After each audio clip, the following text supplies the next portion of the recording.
বিসমিল্লাহির রহমানির রহিম। আসসালামু আলাইকুম রহমতুল্লাহি ওয়া বারাকাতুহু। সুপ্রিয় শিক্ষার্থীবৃন্দ, তোমাদের সকলকে আমার অনলাইন ক্লাসে স্বাগতম। আমি বিউটি আক্তার, হাসনাবাদ উচ্চ বিদ্যালয়, রায়পুরা নরসিংদী। আমি আজকে আলোচনা করব শ্রেণী নবম, বিষয় ইসলাম ও নৈতিক শিক্ষা, চতুর্থ অধ্যায় পাঠ 1 সম্পর্কে। চতুর্থ অধ্যায়ের পাঠ 1-এ আমাদের আলোচনার বিষয় হচ্ছে আখলাকে হামিদা। শিক্ষার্থীবৃন্দ, আমরা আজকে আখলাকে হামিদা সম্পর্কে আলোচনা করব। পুরোটা ক্লাস তোমরা মনোযোগ সহকারে দেখবে এবং এখান থেকে শিক্ষা লাভ করবে। পরীক্ষায় আসলেও তোমরা যে কোনো ধরনের প্রশ্ন খুব সুন্দরভাবে লিখতে পারবে এবং নিজেদের জীবনে আখলাকে হামিদা প্রয়োগ করতে পারবে। আখলাকে হামিদা সম্পর্কে আজকে আলোচনা করলে তোমাদের পাঠ্য বইয়ের আলোকে আমরা যে বিষয়গুলো আজকে আলোচনা করব, শিক্ষার্থীবৃন্দ চলো আমরা একটু জেনে নিই। আমরা আজকে আলোচনা করব আখলাকে হামিদার পরিচয়, আখলাকে হামিদার গুরুত্ব। আখলাকে হামিদার পরিচয় এবং আখলাকে হামিদার গুরুত্ব সম্পর্কে আজকে আলোচনা করব।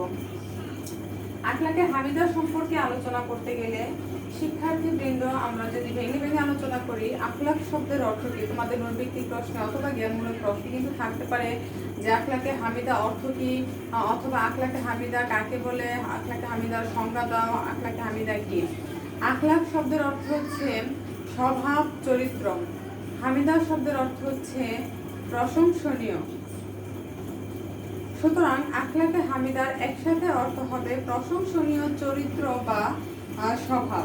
ইসলামী শরীয়তের পরিভাষায় যেই সকল স্বভাব চরিত্র প্রশংসনীয় ও আল্লাহ তাআলা ও তার রাসূল সাল্লাল্লাহু আলাইহি ওয়াসাল্লামের নিকট প্রশংসনীয়, সেই সকল স্বভাব চরিত্রকে আখলাকে হামিদা বলা হয়।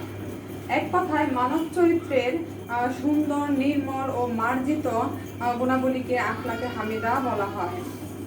মানুষের আচার আচরণ যখন শরীয়ত অনুসারে হয়, সুন্দর, সুষ্ঠু হয় এবং কল্যাণকর হয়, তখন সেই স্বভাব চরিত্রকেই আখলাকে হামিদা বলা হয়। আখলাকে হামিদাকে আখলাকে হাসানাও বলা হয়ে থাকে। আবার তোমাদের প্রশ্নে থাকতে পারে আখলাকে হামিদার অপর নাম কি, কিংবা আখলাকে হামিদাকে আর কি বলা হয়। আখলাকে হামিদার অপর নাম হচ্ছে আখলাকে হাসানা। আখলাকে হাসানা অর্থ হচ্ছে সুন্দরতম চরিত্র, অথবা একে হুসনুল খুলুকও বলা হয়ে থাকে। মানব চরিত্রের উত্তম নৈতিক গুণাবলী আখলাকে হামিদার অন্তর্ভুক্ত। মানব জীবনে যে আখলাকে হামিদা আছে তার মধ্যে থেকে যেমন সততা, সত্যবাদিতা, ওয়াদা পালন, মানব সেবা, দয়া, ক্ষমা, পরিষ্কার পরিচ্ছন্নতা, ধৈর্য, ভ্রাতৃত্ববোধ, স্বদেশ প্রেম, এই সকল কিছু হচ্ছে আখলাকে হামিদা। অর্থাৎ যে সকল স্বভাব চরিত্রগুলো আমাদের সমাজে প্রশংসনীয়, মহান আল্লাহ এবং তার রাসূলের নিকট প্রশংসনীয়, সেই সকল স্বভাব চরিত্রই আখলাকে হামিদা অন্তর্ভুক্ত। সুপ্রিয় শিক্ষার্থীবৃন্দ, আমরা আখলাকে হামিদার পরিচয় সম্পর্কে জানতে পারলাম। এখন আমরা আলোচনা করব আখলাকে হামিদার গুরুত্ব সম্পর্কে।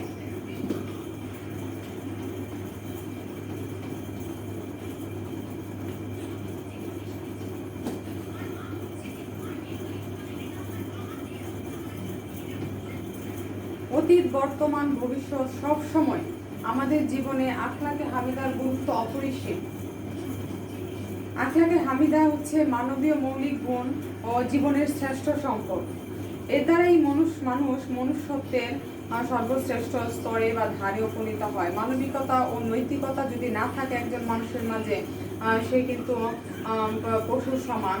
কারণ পশুর যেমন বিবেক নেই, আখলাকে হামিদা যদি না থাকে, তার নিকট যদি মানবীয় গুণগুলো না থাকে, তারও কিন্তু কোনো বিবেক নেই। তাহলে তাকে সে পশুর সমানে গণ্য করা হয়ে থাকে। যেমন একটা প্রবাদ বাক্য আছে, বাপ সম্প্রসারণে, জ্ঞানহীন মানুষ পশুর সমান।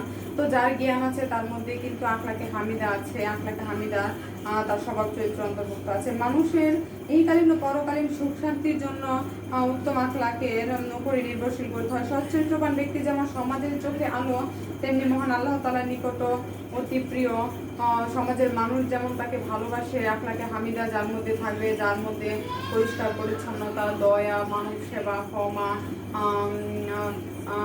ধৈর্য, তারপর সততা, এই সকল গুণ যার মাঝে থাকবে তাকে সমাজের মানুষ যেমন ভালোবাসবে, পছন্দ করবে, তেমনি মহান আল্লাহ রাব্বুল আলামিন এবং তার রাসূলের নিকটও কিন্তু সেই মানুষ প্রিয় বলে গণ্য হবে। রাসূল সাল্লাল্লাহু আলাইহি ওয়াসাল্লাম এই সম্পর্কে বলেছেন, তোমরা ব্ল্যাকবোর্ডের দিকে দেখো, আহাব্বুন নাসু ইলাল্লাহি আহসানুহুম খুলুকান, অর্থাৎ আল্লাহ তাআলার নিকট সেই লোকই অধিক প্রিয় চরিত্র বিচারে যে উত্তম। মহান আল্লাহ তাআলার নিকট সেই লোকই প্রিয় চরিত্র বিচারে যে উত্তম। ইবনে হিব্বান। এই জন্য মানুষের আখলাক শিক্ষা দেওয়া নবী রাসূলের উপরও একটা দায়িত্ব ছিল। আমাদের প্রিয় নবী হযরত মুহাম্মদ সাল্লাল্লাহু আলাইহি ওয়াসাল্লাম সর্বোত্তম চরিত্রের অধিকারী ছিলেন। সকল নবী রাসূলের উপরে এই দায়িত্ব ছিল তার জাতিকে উত্তম আখলাক শিক্ষা দেওয়া। আমাদের নবী সাল্লাল্লাহু আলাইহি ওয়াসাল্লাম একজন সর্বোত্তম চরিত্রের অধিকারী ছিলেন। তিনি এমন একজন মানুষ ছিলেন যে যিনি জীবনে কোনোদিন মিথ্যে কথা বলেননি। আমরা যখন কৌতুক করি তখন কিন্তু আমরা অনেক মিথ্যা বলে থাকি মানুষকে হাসানোর জন্য, কিন্তু এগুলা কিন্তু জায়েজ নয়। নবী করিম সাল্লাল্লাহু আলাইহি ওয়াসাল্লাম যখন কৌতুক করতেন তখনও কিন্তু উনি সত্য কথা বলে উনি কৌতুক করতেন এবং লোকদেরকে হাসাতেন। তো আমাদের নবী করিম সাল্লাল্লাহু আলাইহি ওয়াসাল্লামের মাঝে আমরা দেখতে পাচ্ছি কত সুন্দর ওনার চরিত্র ছিল। উনি যখন কৌতুক করতেন তখনও কিন্তু উনি মিথ্যার কোনো আশ্রয় নিতেন না, সত্য বলে সকলকে হাসাতে পারতেন। তো আখলাকে হামিদা এমন একটা জিনিস যে আমাদের মধ্যে এটা থাকতে হবে। সব ধরনের সৎগুণ এবং চরিত্র পাওয়া যায় আমাদের নবী করিম সাল্লাল্লাহু আলাইহি ওয়াসাল্লামের মধ্যে। সেই প্রসঙ্গে মহান আল্লাহ তাআলা বলেন, ওয়াইনাকা লাআলা খুলুকিন আযীম, অর্থাৎ নিশ্চয়ই আপনি মহান চরিত্রের ধারক। সূরা আল কালাম আয়াত 4। রাসূল সাল্লাল্লাহু আলাইহি ওয়াসাল্লাম উত্তম চরিত্রের অধিকারী ছিলেন, তেমনি মানব জাতিকেও তিনি উত্তম চরিত্র শিক্ষা দিয়ে গেছেন। আমরা যদি নবী করিম সাল্লাল্লাহু আলাইহি ওয়াসাল্লামের জীবনী থেকে, তার সাহাবীদের জীবনী থেকে আমরা শিক্ষা নিতে পারি, তাদেরকে অনুসরণ করতে পারি, তবে আমাদের মাঝেও কিন্তু আখলাকে হামিদা গুণগুলো চলে আসবে, সেগুলো আমরা ধারণ করতে পারি। মুমিনদের মধ্যে পূর্ণাঙ্গ মুমিন হওয়ার জন্য তিনি সৎ ও নৈতিক স্বভাব অনুশীলনের নির্দেশ দিয়েছেন। তিনি বলেছেন, মুমিনগণের মধ্যে সেই পূর্ণ ঈমানের অধিকারী যে তাদের মধ্যে চরিত্র বিচারে সবচেয়ে উত্তম। তিরমিজি শরীফের হাদিস। যার মধ্যে আখলাকে হামিদা থাকবে সে ইহকালে যেমনি সাফল্যমণ্ডিত হবে, সকলে যেভাবে তাকে ভালোবাসবে সে তার পরকালেও কিন্তু তার জীবন এই আখলাকে হামিদার কারণে পরকালীন সে কি পাবে? জাহান্নাম থেকে মুক্তি পাবে। সে আখলাকে হামিদার জন্য জান্নাতের মেহমানদের অন্তর্ভুক্ত হবে। মুক্তির উপায় পরকালে সেই জাহান্নাম থেকে মুক্তির উপায় হবে তার আখলাকে হামিদা। সেজন্য আমাদের সকলের মাঝে আখলাকে হামিদার অন্তর্ভুক্ত করতে হবে। উত্তম আচার আচরণ মানুষকে পূর্ণ সওয়াব দান করে। মুহাম্মদ সাল্লাল্লাহু আলাইহি ওয়াসাল্লাম আরো বলেছেন, রাসূল সাল্লাল্লাহু আলাইহি ওয়াসাল্লাম আরো বলেছেন, ইন্নামা বুইসতু লিউতাম্মিমা মাকারিমাল আখলাক, অর্থাৎ উত্তম চারিত্রিক গুণাবলীকে পূর্ণতা দানের জন্যই আমি প্রেরিত হয়েছি। বাইহাকী শরীফের হাদিস। অর্থাৎ উত্তম চরিত্রগুলা উনি শিক্ষা দেওয়ার জন্য প্রেরিত হয়েছেন এবং মহানবী সাল্লাল্লাহু আলাইহি ওয়াসাল্লাম আমাদেরকে সেই সকল কিছু উত্তম চরিত্র কিন্তু আমাদেরকে শিক্ষা দিয়েছেন। আমরা তার জীবনী পড়লে আমরা দেখতে পাই মহানবী সাল্লাল্লাহু আলাইহি ওয়াসাল্লামের উত্তম চরিত্র কিন্তু আমাদেরকে শিক্ষা দিয়ে গেছেন। তোমরা সকলে জানো, নবী করিম সাল্লাল্লাহু আলাইহি ওয়াসাল্লাম যখন 5 ওয়াক্ত নামাজ পড়তে যেতেন, এক বুড়ি যখন পথের মধ্যে কাঁটা দিতেন, তখন কিন্তু নবী করিম সাল্লাল্লাহু আলাইহি ওয়াসাল্লাম এই কাঁটা যখন তার পায়ে দিত তখন কিন্তু তার কষ্ট হতো। আর তেমনিভাবে একদিন, 2 দিন, 3 দিন যখন সে কাঁটা দেখতে পেল না, তখন কিন্তু নবী করিম সাল্লাল্লাহু আলাইহি ওয়াসাল্লাম ওই বুড়ির খোঁজ খবর নিয়েছিলেন এবং খোঁজ খবর নেবার পরে উনি কিন্তু বাড়িতে গিয়ে দেখলেন বুড়ি অসুস্থ হয়ে গেছে। তারপর কিন্তু নবী করিম সাল্লাল্লাহু আলাইহি ওয়াসাল্লাম ওই বুড়িকে সেবা করে সুস্থ করে তুলেছিলেন। তো এই যে উত্তম চরিত্রগুলা, ধৈর্য, তারপর মানব সেবা, এই সকল কিছু নবী করিম সাল্লাল্লাহু আলাইহি ওয়াসাল্লামের জীবন থেকে আমরা শিক্ষা লাভ করতে পারি। সুপ্রিয় শিক্ষার্থীবৃন্দ, পরকালীন মুক্তির জন্য আমাদের হাতিয়ার হতে পারে আখলাকে হামিদা। এই সম্পর্কে মহানবী সাল্লাল্লাহু আলাইহি ওয়াসাল্লাম বলেছেন, আল বিররু হুসনুল খুলাক, অর্থাৎ সুন্দর চরিত্রই পূর্ণ। মুসলিম শরীফের হাদিস।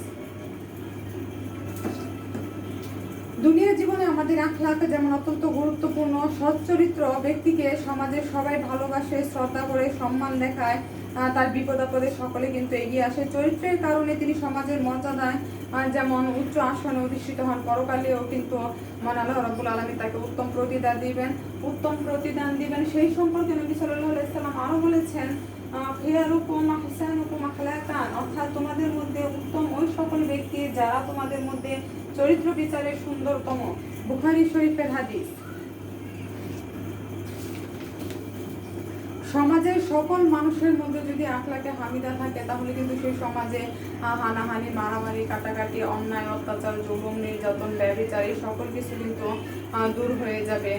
এই জন্য আমাদের সকলের উচিত আমাদের জীবনে আখলাকে হামিদার প্রয়োগ করা। আখলাকে হামিদা যদি আমাদের মধ্যে আনতে বা আমাদের সকলের মধ্যে আমরা আনয়ন করতে পারি, তবে কিন্তু আমাদের যে জীবন খুব সুন্দর হয়ে উঠবে, সকলে নিরাপদভাবে বসবাস করতে পারবে। সুপ্রিয় শিক্ষার্থীবৃন্দ, তোমরা কিন্তু নবম শ্রেণীর ছাত্রছাত্রী, তোমরা আগামী দিনের ভবিষ্যৎ, পরবর্তী প্রজন্ম কিন্তু তোমাদের হাত ধরে এগিয়ে যাবে। তো সুপ্রিয় শিক্ষার্থীবৃন্দ, তোমাদের মাঝে কিন্তু এই শিক্ষাটা অবশ্যই নেওয়া উচিত। তোমাদের প্রত্যেকে আখলাকে হামিদা তোমাদের প্রত্যেকের চরিত্রের মধ্যে আখলাকে হামিদার অন্তর্ভুক্ত করতে হবে, তবেই আমাদের সমাজ, দেশ, জাতির পরিবর্তন সম্ভব। এছাড়া কিন্তু আমাদের আর অন্য কোনো উপায় আমরা দেখতে পাচ্ছি না। বর্তমান প্রেক্ষাপটে দেখা যাচ্ছে যে ধরনের অশ্লীল কাজকর্ম বেড়ে চলেছে, একমাত্র তার থেকে মুক্তির উপায় হচ্ছে আমাদের এই ইসলামী বিধান, ইসলাম থেকে শিক্ষা নেওয়া এবং আমাদের সকলের মাঝে আখলাকে হামিদা অন্তর্ভুক্ত করে প্রয়োগ ঘটানো এবং সেই অনুসারে আমাদেরকে জীবনযাপন করা।